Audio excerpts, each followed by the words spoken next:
नमस्कार, मैं इस वक्त मौजूद हूँ मऊ जनपद की मुख्तलिफ सी तहसील मोहम्मदाबाद गोहना में। बहुत ही पुरानी और ऐतिहासिक तहसील है ये। यहाँ पे नवागत उप ज़िलाधिकारी अभिषेक गोस्वामी जी के साथ हम यहाँ पे हैं। और आपसे सर हम जानना चाहेंगे कि आपने यहाँ का पदभार जब से ग्रहण किया है, आपकी पैनी नज़र इस तहसील की किन किन समस्याओं पे है, क्या प्राथमिकताएँ आपकी हैं? लगभग 15 दिन हो गए हैं इस तहसील में आए हुए हैं और मुझे लगता है कि कई जगह सरकारी भूमियाँ ऐसी हैं जहाँ पर किसी तरह से दबंग लोगों ने कब्ज़ा कर रखा है।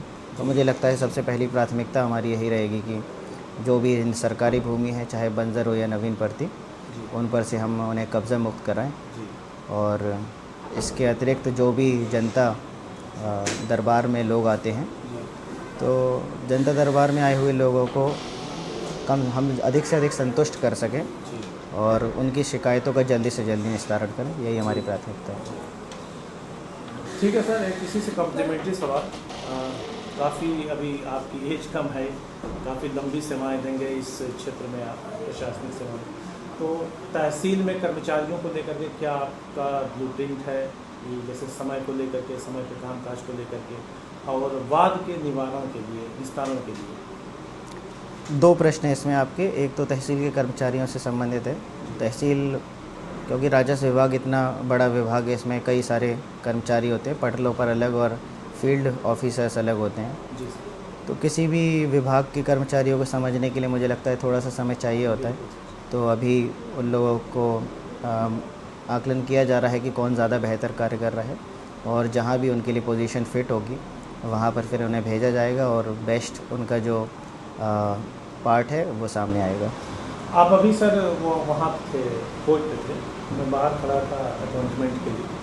मैं उनसे बोला, पता चला कि आप यहाँ पे हैं नहीं, तो एक मैंने एप्लीकेशन देखा, तो उसमें एक चीज़ ये समझ में आई सर, ये लास्ट सवाल है कि जैसे एक बहुत ही महत्वाकांक्षी और अच्छी और स्वागत योग्य स्कीम है उत्तर प्रदेश सरकार की, वो ये जो है स्वामित्व योजना वाली, जो ग्रामीणों में ड्रोन चल के घरौंदी जो दी जा रही है, ताकि विवाद गांव का कम हो, सबका अपना अपना दस्तावेज हो सबके घरों का।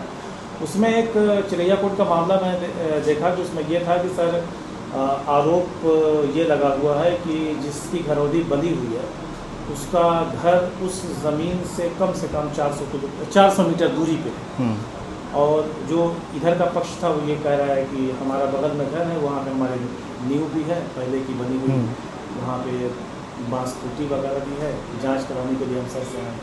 तो अगर इस तरह की योजनाओं में भी इस तरह का अगर काम होगा, अगर आरोप सही है, तो ये एक क्वेश्चन मार्क वाली बात है। जिस तहत ये योजना बनी है, ये तो पूरी तरह से इस पर पानी फिर जाएगा सर, इस पर क्या कहेंगे आप?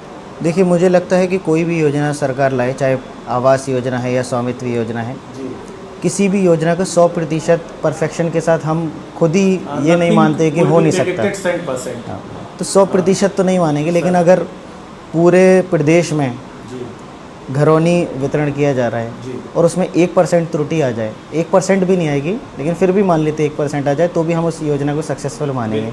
अब ये जो आपने पर्टिकुलर केस बताया कि इसमें ऐसा हुआ है कि 400 मीटर दूर एक घर है और वहाँ पर किसी और को घरौनी दे दी गई, तो उसका हमने संज्ञान ले लिया है। आज उनसे मुलाकात भी हुई थी और प्रयास यही रहेगा कि जल्दी से जल्दी उसमें संशोधन किया जा सके। अभी तक सरकार की तरफ से इसमें कोई दिशा निर्देश नहीं है, तो दिशा निर्देश हमारी तरफ से मांग लिए गए हैं। तो जो भी सरकार का निर्देश होगा और जैसे जल्दी से जल्दी निस्तारण इसका किया जा सकेगा, करा देंगे। बहुत बहुत धन्यवाद सर।